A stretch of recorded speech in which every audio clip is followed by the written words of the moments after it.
কারাগারে পাঠাই দিব।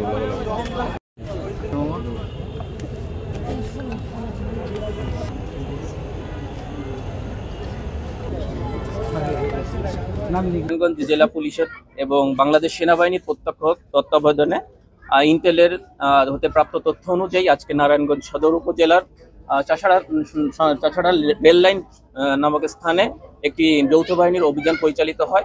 এই অভিযানে আমরা মোট 27 জনকে আটক করি। এর মধ্যে নেশাগ্রস্ত অবস্থায় জনশান্তি বিশৃঙ্খলা করায় 9 জনকে বিভিন্ন মেয়াদে কারাদণ্ড প্রদান করা হয়। এছাড়া বাকি 17 জনকে পুলিশের আওতায় দেওয়া হয়েছে।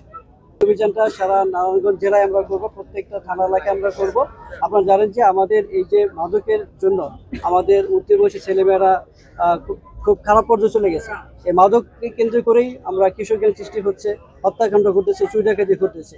তার প্রেক্ষিতে এখানে যে জেলা আইন শৃঙ্খলা মিটিং হয়, সেখানে সিদ্ধান্ত হয় যে আমরা এখানে যৌথ বাহিনী অভিযান করব।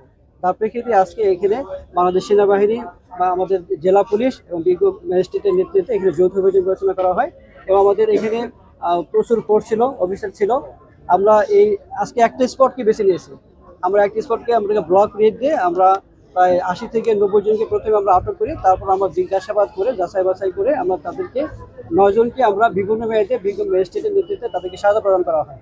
বাকি 18 জনকে আমরা থানা হেফাজতে নিয়ে যাচ্ছি। তাদেরকে আমরা মুসলেখার মাধ্যমে তাদের গার্জিয়ানের ডাকবো, মুসলেখা নিয়ে তাদেরকে আমরা পরবর্তী আইনগত ব্যবস্থা গ্রহণ করব। আমরা আজকে এটা শুরু করলাম।